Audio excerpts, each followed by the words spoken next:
health might be adversely affected. So that's why we have our nutritionist to help us do so in a healthy way.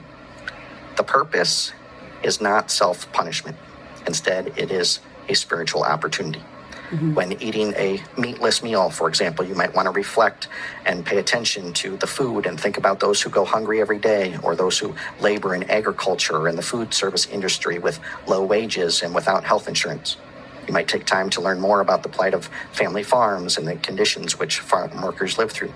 In this way, your fasting, like your prayer, could lead seamlessly into works of love, which is our third pillar. As we heard the ancient bishops say that prayer and fasting will bear no spiritual fruit if it's not watered by acts of loving service. So during Lent, perhaps children would be encouraged to set aside part of their weekly allowance to buy blankets. That's our mission project through Church World Service. Perhaps you set aside a part of your salary for offering or a local charity. Give time to ways that you can help your neighbors. While we can't do things in a traditional way, like through agencies in person, consider what we can do and try simple acts of kindness and outreach to show you care. These ancient traditions of prayer, fasting, and works of love can help us all as we walk on our personal journey through Lent. May God's Holy Spirit be our companion on the road. May it lead to an experience of spiritual rebirth when we together celebrate Christ's resurrection. Very nice. Thank you. You're up. My name is Leela, registered dietitian. This is a great opportunity to talk about fasting. It's not too far from the beginning of the new year. I first remind everyone when we're talking about fasting for Lent, it's to be accepted completely differently than fasting, abstaining yourself from something when it comes to New Year's resolution. It's not to be taken as a deprivation or suffering. It's to embrace something of a new opportunity. When you're gonna fast for Lent, I want everyone to constantly remind themselves of their purpose, why they are doing it, to allow for a bigger connection to the Lord, to themselves, because that is actually going to be your key factor when you are hungry or when you start questioning on why you want to do it. And I think that's why fasting won't last, is because we lose that motivation. So number one is don't forget your purpose. It's to be seen differently than a dieting approach. And that is going to allow you to embrace the journey when you are saying, I'm going to abstain myself from sweeteners or things like that. Let me just go over why we do give up certain things. Mainly is we give up things that are considered more indulging, but it's more as a means of saying, I'm willing to put down my self-desire and allow myself to show repentance and show that I'm willing to dedicate my energy to something better. Like you mentioned, prayer, something that's going to be positive to our lives. So by allowing us to say no to something that brings us good pleasure, in reality, it's not the good pleasure that we think, and we might find a greater pleasure and a greater connection with God and doing other things that are actually going to fulfill us. We then decide to give up something that's considered indulging, sugar, fats, and I say that's a good start because those things are not really necessary. We don't need the refined sugars. We don't need the excessive sodium. Two things happen out of that. You have this momentum going. You're proud of something that you're doing for the greater good, and then you start to notice great improvements in energies and in your health. So there are studies have shown that levels of health indices that have been improved during this time of Lent. But it makes sense because everyone is actually more dedicated and making better choices. Let's say that we do decide on giving up something that is not the best for us. Well, there's not a lot of nutritional guidance that you need from there. Mainly, really focus on your purpose and really know that we're doing it for a good reason, for our health. Before we start abstaining ourselves from major food groups, we need to consider, are we in a state where our body can self-regulate itself? If we have diabetes or if we have risk of high or low blood pressure, it's obvious that our body alone cannot do that, and it does need assistance of medication. So those where I say, let's not get too specific and too strict with the fasting or abstaining from things. If you are someone that has diabetes, you know the importance of maintaining your blood sugars by having smaller meals, then go ahead and do that. You can still keep a fast in other ways. It doesn't always have to be about food. You can keep a fast from non-food items. It can be from technology. Once your health status has been cleared, you can now get into the details for what type of fast you're looking for. First, I say narrow it down to the days. To make it long term, I tell, if you just want to do on every Wednesday and Friday, I think that's more realistic. Because you're keeping yourself motivated, you're keeping yourself accountable. I want you to have a clear definition of what you mean by what you're giving up. And instead of saying, I'm going to give up sugar, well, it's so broad. Are we saying added sugars? Are we saying all sugars? It's not really realistic because sugars can come in just from natural sugars, from carbohydrates. So that's where then it gets to get a little complicated. If we're giving up bad foods like sugars and flours or sodium, let's really make sure we are abstaining from the things that are not necessary. Asking yourself, where am I getting this higher amount from? So I tend to do takeout. I tend to always buy the donuts from the cafe when I bring the box home. So it's just about saying I'm gonna keep myself from consuming anything that's refined flours or sugars. What does that really mean? If this food item is not a natural made item, then we know our body doesn't need it. So bagels, there's not a bagel tree. We don't need bagels. So that is a refined flour and we don't need that. If we're gonna be restraining ourselves from sugars, asking ourselves, did I physically add sugar to my meals? Tea, am I adding sugar to my tea? Am I adding sugars to my coffee? Am I adding sugars to my oatmeal? But many of us may not think we are. We might be buying packaged oatmeal. So those have added sugars. So two things, guys. If we have given up sugars or we have given up fats or sodium, number one is the biggest culprit is packaged foods. Those are all packaged foods are going to have all those three things added. So it's very important that we now start looking at our food labels if we are doing that and really looking at added sugars and the amount of sodium in these items. But that can easily be resolved by just making the conscientious effort, especially in your fasting days, to not eat anything packaged. So in the morning, starting your day with an actual meal that you make at home, whether it's eggs, scrambled eggs with vegetables, whether it's oatmeal from scratch made with milk or water, and you can sweeten it naturally, guys, with fresh berries, frozen berries, even dried fruit is okay. Having your lunch, be like, I'm gonna do a conscientious effort to not do takeout. Really planning to bring your own salad. If it's not on a day that you're abstaining from meat, like a Wednesday or Friday, but you are still making the conscientious effort on the 40 days to not do takeout, you can bake chicken or you can bake fish. So that will still do on a Friday and Wednesday. But let's say you don't want to do any meat, then really planning to making lentil stew, vegetable soup. You can make a salad with garbanzo beans. So that's where it's really important to really be conscientious of your meals, okay, guys? So let's say we are trying to cook more at home to wait from doing takeout or fast or processed foods. Those are both can entail the same goal. You have to make sure that your meals are actually balanced, because if you're fasting, you already are going to be low on calories for that day. But if you're abstaining from meat, you already remove the food group in your mind because you're used to meat as being one of the food groups. So it's really important that that meal is adequately balanced and making sure that you are having your proteins in all your meals. So it's important to understand what are sources of protein. We know that protein, of course, the obvious is the meat. Okay, well, we can have meat. Protein can come from eggs. It can come from dairy, so your low-fat milk. It can come from yogurt. Greek yogurt is preferred, higher in protein, and of course the probiotics in there for gut health, or even cottage cheese. We can also do as all the legumes, the beans family, so lentils, garbanzo, pinto beans, black beans, and even tuna. Let's not forget about the fish now. There's tuna, there is tilapia, salmon, and even preparing ahead, guys. So let's say that, we start making things for the week.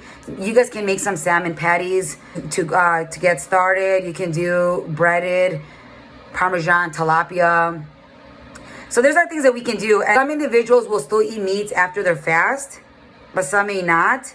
If you are going to eat meat, again, it goes back to make sure it is it is fully balanced and you are having your vegetables, you are having your healthy fats, because when you're fasting, you've already removed a few meals out of your day.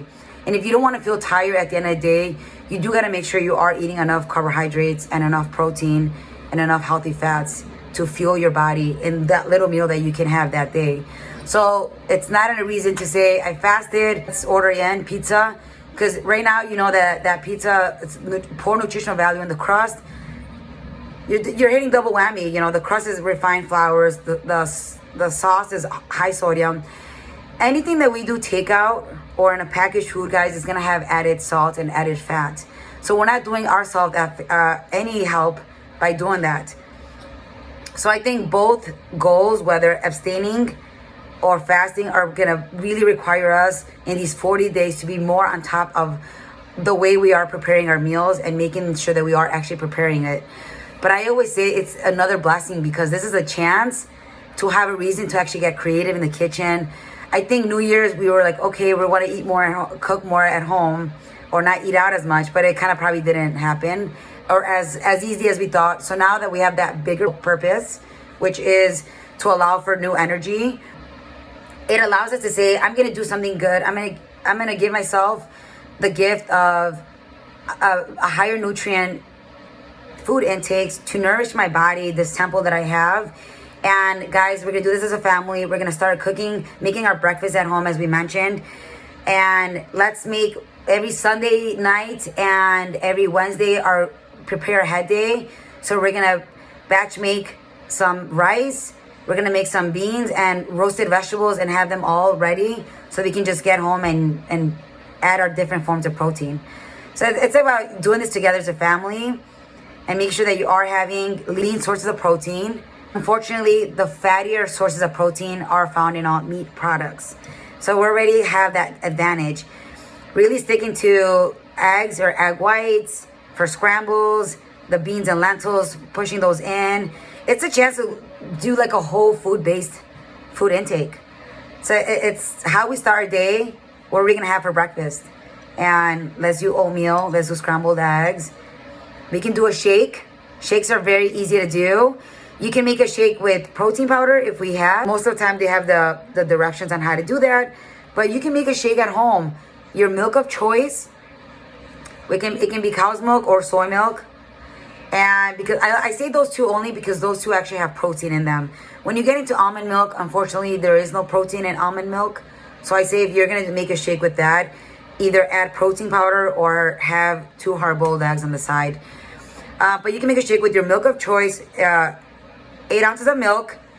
You can do about half a cup of oats, half a banana, or half a cup of berries, and a tablespoon of healthy fats, either flax or chia seeds. And you now have a full balanced protein shake or breakfast shake. And you can do that in the morning or as your lunch. But if we are going to do, I think the most common ones right now that I've seen with fasting during Lent is you are really not, you're having that one main meal and the 2 smaller snacks, especially on Wednesdays and Fridays.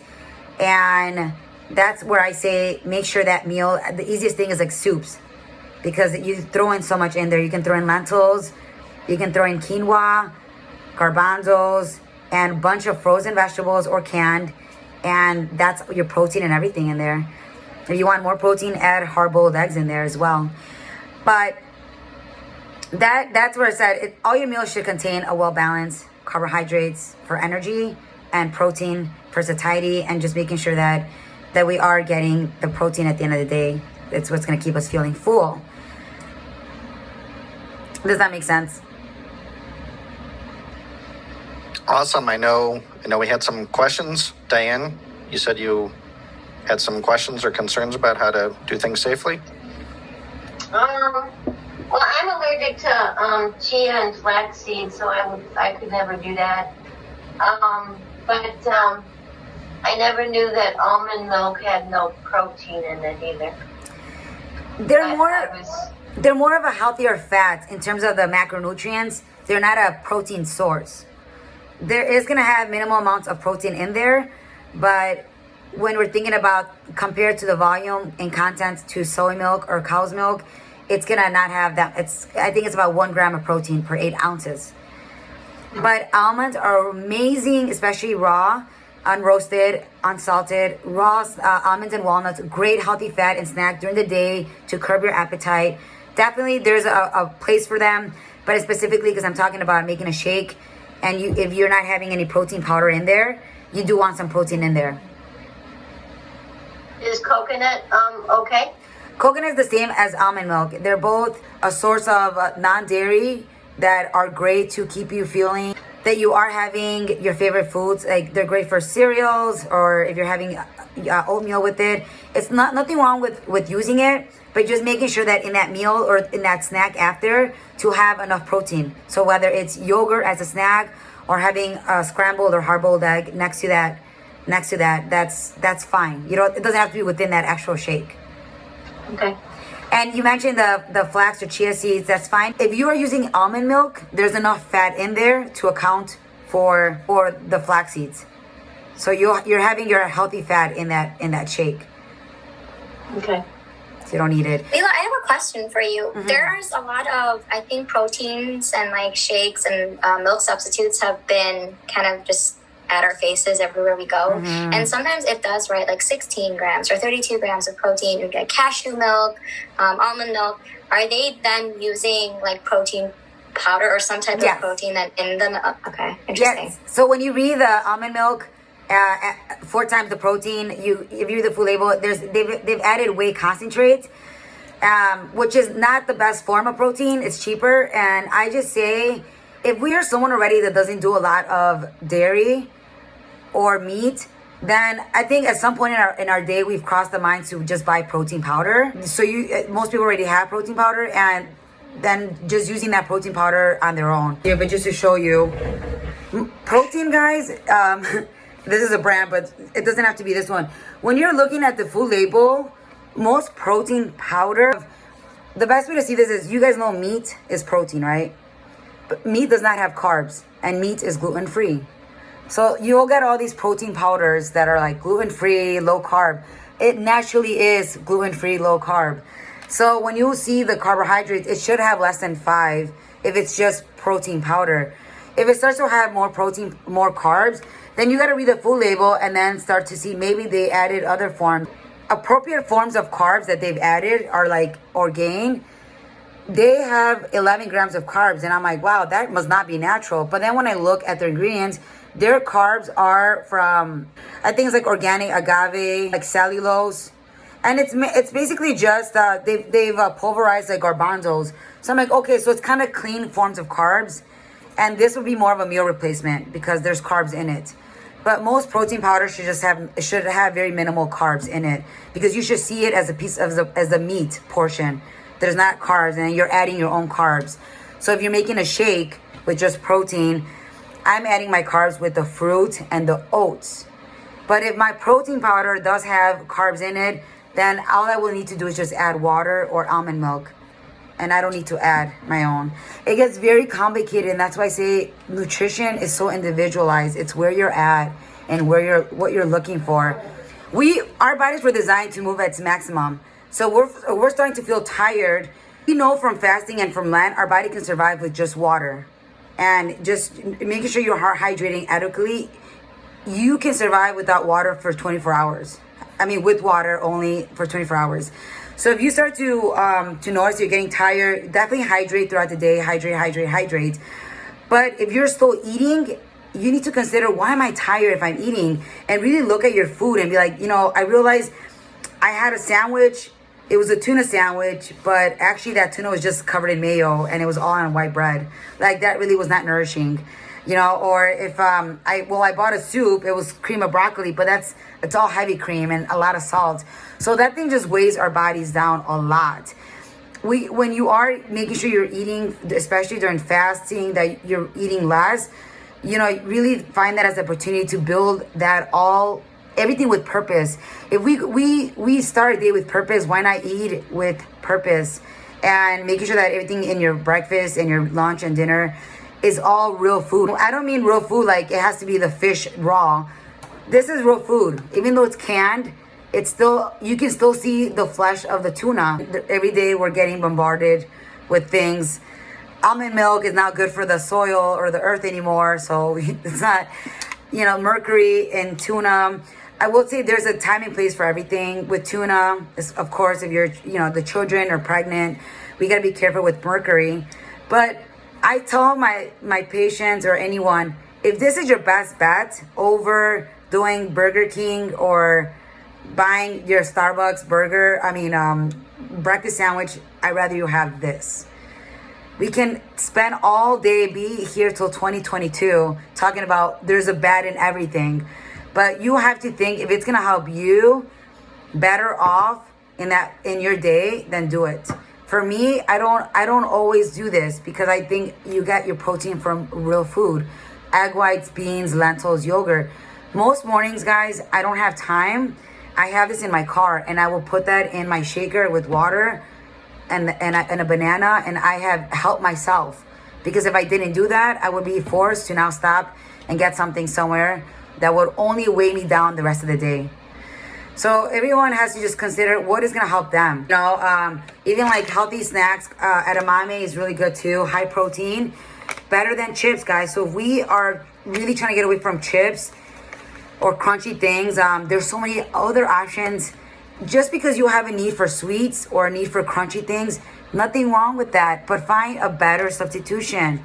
I found that I like crunchy things, and I was eating chips a lot, so this is good. Even roasted garbanzo, I also make my own, but it goes back to not everything can be realistically done from scratch, but make sure it's a better option. This is still gonna be better than chips. It's roasted garbanzos, unsalted, but I do make my own as well. It's a good option. Is you roast the canned garbanzos, and it's a really awesome high protein snack that you can have, and it still counts for the whole one main meal, 2 smaller snacks. It's high protein, guys. If you can eat meats and you're trying to have the smaller meals, even dehydrated chicken or like cooking chicken strips and letting them like overcook a little, they're really good cold too, and it's high protein. In the morning people like to eat them, or hard-boiled eggs. Everything I just mentioned is a real food, guys. It's things that you can see the actual ingredient. And that is the goal with everything that we start consuming, whether it's a shake or not. If you woke up and had a breakfast croissant, unfortunately that croissant is not a real food. You had to put all these things to make it together. So a better option is, I would look at what did I put in the croissant? Eggs and ham, or just eggs and cheese? You can do real cheddar, that's fine. You can do a real egg. And I would say even a whole grain bread or Ezekiel bread is good. Or just having it on its own with raw vegetables. You don't need to have the bread. Everything with purpose. I'm sorry, you talked a lot, Lila, about things to eat, good things to eat and things to eliminate. Can you speak to recommendations about the schedule of fasting? For instance, are there suggestions like not eating from sun up to sundown, or Ramadan type of fast, or limiting intake for 24 hours to just a few basic things, or are there suggestions along the lines of when to eat these things? Yes, and I mean, he can chime in as well. I think that's very individual on what someone is used to and what they can tolerate. What I would say to that is, number one, if you want to fast for 24 hours, that's fine. The most common are the Wednesday and Friday. And you can do that every week of the Lent period, or you can just do them like people had done it, just, the Ash Wednesday and then Good Friday. But I'd say the most common for full fast is 2 days a week, or just 1 day a week. But if you are doing the full 24 hours, hydrate. And if you wanted to do sunrise to sunset, water all day. If you don't have diabetes, like I mentioned, if your body does require that steady stream of glucose, then I would obviously say that that's not something that I would benefit from. You don't want to do anything that's gonna take you. We're trying to do things to give us more health. So if things are gonna make us get away from a healthier body, cause low blood sugars, and we don't want that. If you need If you have like a wound or injury that you need the consistent protein during the day, then we don't want to do that either, because our body can only absorb a certain amount of protein at a time. So if you're giving all that at the end of the day, that's not going to be most beneficial to a wound healing, or if you're at risk of, you know, hospitalizations and things like that. But if you are gonna do the sunset to sunrise to sunset, it really depends on how often you're doing it. But when you do that, hydrate during the day, and at night is when it goes back to the whole making sure your meals are adequately nourished, because you're gonna start entering this realm where it's all white processed flours and, you know, sweets. But that's not really doing yourself a favor, because then the next day you kind of go into this really low blood sugar, and then it starts to get unenjoyable. If you want to do it 2 days a week, I think it's more realistic to really embrace it, and that's where you can do the full 24 hours or just the sunrise to sunset. But most common too, the Wednesdays and Fridays. The fast is not broken unless you have an actual calorie contributing liquid. So some people are on the fence with even electrolyte drinks. And again, if you tend to have like a low blood pressure, you're on blood pressure medication, being careful, really monitoring that you don't get really dizzy. I mean, again, I think as we get older, we can be a little bit more forgiving.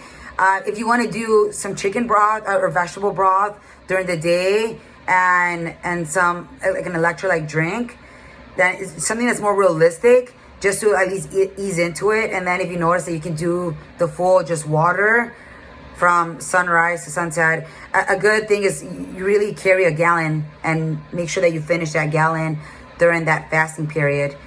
And then I drink probably a gallon of water a day. So. Yeah, and that's great. That's good. But make sure for sure during your fasting, and then when you eat, you guys can definitely still have something with more liquids in there, like soups, and it's whatever you feel comfortable breaking your fast with. But as she even mentioned, you know, it's the importance of having it high nutrients, not putting it all to eat what I want. Is there any flour that is good for you? Of course. Well, I say flour that's refined and processed is just not good, because it's been stripped away from all nutrients.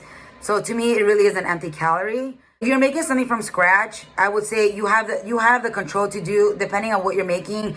You can even use coconut flour, almond flour. If you're doing like baked item, you can pulverize it, use oat flour, because that's all the fiber. There's also garbanzo flour, which is high protein. So those are things that you can dictate and make something from scratch. But there's also now pastas that are made with lentils. There's pasta made with edamame. So you can not feel guilty about having edamame or garbanzo penne with tomato sauce, because literally in every bite you're having protein in there. It's not just flour. So there's that option. And if it's something that you're like, man, you know, the bread, I do enjoy it. Well, does it have to be bread? Can you do in the morning maybe oatmeal? Or if you're making a sandwich, can it be lettuce wrap or like a lettuce boat? Or if you really need, maybe some people really enjoy like rice cakes with like the ham or rice cakes with cream cheese and eggs. But again, if bread is something that can probably be taken away during your fasting because you don't really need it, there's other healthier options. But we know out of fasting, whole grain bread is always great because it has the fiber in there. What's your take on cauliflower pizza? My take is depending how it's approached in the system. So if it's pre-made, frozen, it's most likely gonna have a lot of salt. And if you're someone that is on high blood pressure medication or not very active, when we're not very active, we don't tend to sweat out the salt as much. So it's gonna affect us more than someone that's more active. Cauliflower crust is, I think it's more of a trend to lower the carbohydrate in your meal. It's a lot of fat and salt when they're pre-made, especially in restaurants. So what I would say is, well, number one, if we're abstaining from refined flours, we're not gonna be able to eat the pizza. But if we're out of Lent and you are having that, I would say limit your pizza to 1 or 2 slices and having a really nice salad with cheese on it. Even like I said, you can still make your meal lower carb. Things goes back to the purpose of Lent and abstaining is to not indulge in things. We get so used to overindulging. And when we have cauliflower or low carb marketed items, we're overindulging because we think it's healthier. You know, so it's also like a way of saying like, well, I'm not gonna like do that, and just really restraining and saying, what makes you want to eat the low carb pizza, and maybe you can just do zucchini boats and cutting zucchini or eggplant, topping it with your favorite mozzarella cheese and some tomato sauce, and there is your actual whole base low carb pizza, you know? You don't have to buy like that high sodium cauliflower crust, but I do make my own because I feel good and actually just having the cauliflower, which is vegetables, and I add shredded zucchini in there. So instead of topping my pizza with that, I'm having it in the crust and I top it with the same cheese. And so that's how I eat it. I eat it more like a flatbread, not like a pizza. But that's just because I like to change up how I eat my vegetables. But if you approach it that way, that's different than, oh, I just want to eat lower carb. Because then you end up eating more fat and salt. But you can make your own zucchini boats and eggplant parmesan. Okay. The frozen cauliflower crust, it's all about looking at the ingredients. Like, it's a lot of things. It's not as natural. Any ways to deconstruct everything. And asking yourselves, like, why do I like this? And how can I make it more from scratch?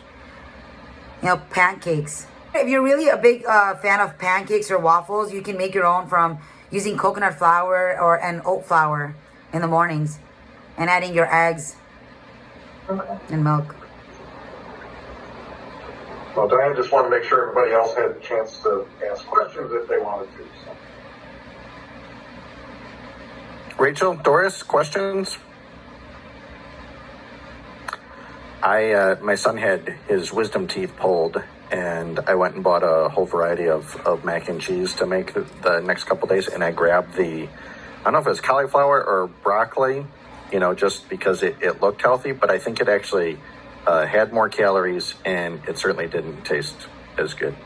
I mean, it's probably a bunch of fillers, and it's more gummier if it's supposed to be like gluten-free. But unfortunately, we won't be able to have mac and cheese because we're restraining from refined flours, if that's what it is. So an option would be, again, you can do the lentil based pasta and buying your own cheese. I don't recommend the cheese sauce like the Velveeta, but again, it's not realistic to do it all. If you can make your own cheese sauce, which all it really is if you're not using flour, you can do oat flour or like cornstarch with milk and your own fresh cheddar cheese. Let that thicken up, and now you have a cheese sauce, and then you add your own noodles. But that's a good way to then add frozen broccoli, add frozen vegetables, so you're adding more vegetables in that cheese sauce. But you may not even need the pasta. Just do cheesy broccoli. To be honest, guys, pastas are not really necessary, but there's a time and place. So if I wanted to fast from sunrise to sunset, what would be the best breakfast? Is it your breakfast smoothie that you already recommended, or is there anything else you would say to kick off the day with? Start your day with something already, and then you will start your fast at so you would have to have breakfast at 5 a.m. Let's say I was just fasting from 8 to 5. If I meant to do it, you know, symbolically all day, like then I think a good option is make sure there's enough protein, because that's gonna satiate you for enough protein and a good healthy fat. Whether it's oatmeal in the morning, you can do the breakfast shake. You can do eggs, scrambled eggs with potatoes, and you can add cheese in there if you like. But if you don't want to do cheese, that's fine. I think people also want to abstain from too much, the dairy and things like that. But I usually have the understanding that people just wake up and they just don't eat anything all morning, and then they break it at sunset. They wake up and it's just water, and then at night it's when they have their soups and things. If you're older and you're more at risk of having low blood sugars, or you really want to do this symbolically, like you said, you don't have to be super strict. And starting your day with eggs or breakfast shake, very high protein, with a handful of nuts, and then starting your fast. It's more long-term sustainable. And when I break it, I gotta go slow, right? I shouldn't just jump right into cake and chocolate. You know the answer to that, yes. But I do say it seems silly because we want to start feeling our day like, okay, I want to just eat. Start with the salad because you're ready. You're gonna wake up your metabolism, get those symbols running, letting your body know that you're eating, so it can start dictating when it's the full satiety signal. But because a lot of people immediately jump into the rice and to the heavier starch-based items, but it's so dense. You want to fill up your stomach a little with some volume, and then you can definitely eat like a high. You can still have potatoes. You can still have your beans with it. Some people still they'll do like fried vegetables, fried green beans, and things like that. That's all fine. I know you want to make it indulging and enjoyable. Really stick to like avoiding the really heavy starches, white flours.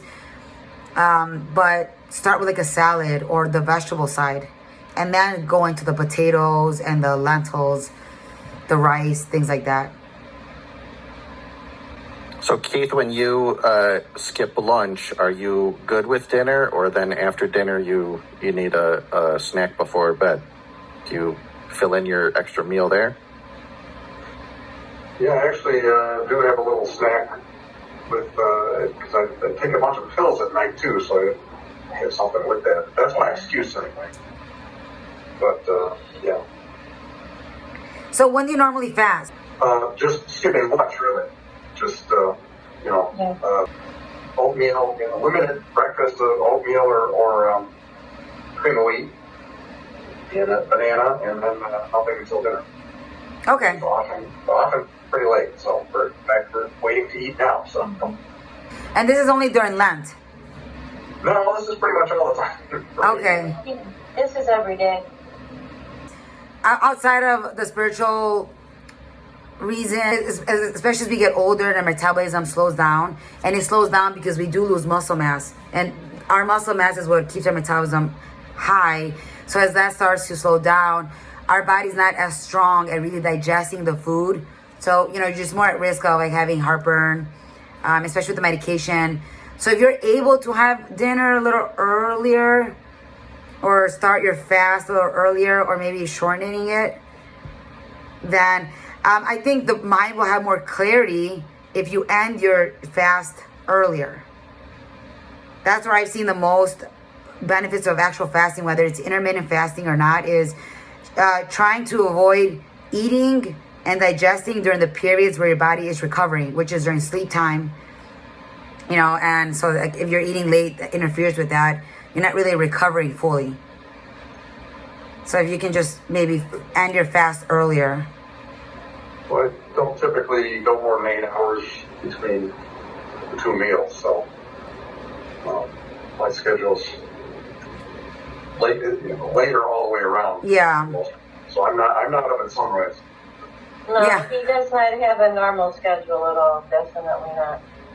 As long as the fasting and the periods are something that you feel is actually benefiting you, unless the body is really trained, prolonged periods of not eating, it can cause a lot of like headaches and even just like short-temperedness, because your body starts to feel very uncomfortable.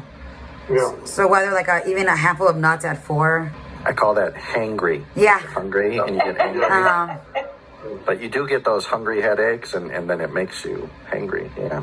Well, our bodies are just so miraculous. It will tell us when it's not comfortable, and you have to ask what's wrong. Half the time it's just you're not drinking enough water, but it's just it'll tell us when we're either not having eaten enough or we're eating too much. But it's just about having that connection with your body, and it's not the easiest, I know, with all the stuff going on in life. But at least here we have these 40 days to have a purpose, and it might not be comfortable at times, but for you, like switching it up, since you're used to doing that almost every day, maybe for this purpose of Lent, doing it differently and giving up something that has not been beneficial for you, to allow that energy to be towards a stronger relationship with God. Thank you for joining tonight, and I hope that you enjoyed this presentation and got some inspiration maybe to either start your Lenten journey maybe a little later, or to have enough motivation to follow through with it. So thank you again. Thank you, Leela. I made lots of notes. I really appreciate all your tips and how to do things in a more healthy way. Yeah. I appreciate your focus on doing it with intention and purpose and meaning and supporting our congregation. Oh, I'm so glad that everyone who did tune in. This is awesome, and it's great that you're doing this. So, more awareness. That's awesome. Well, Leela, I just want to know if you're available to drop off my meals every day already made, okay? I do that now. Well, I'm more than happy to share my information through him for my Instagram, because I don't know who has Instagram or Facebook. I try to post meal ideas and things, and especially if they're more plant-based, but it's perfect timing because of Lent. A lot of people are not, they're going to be giving that up. So there's a lot of power in plant-based foods. Mm-hmm.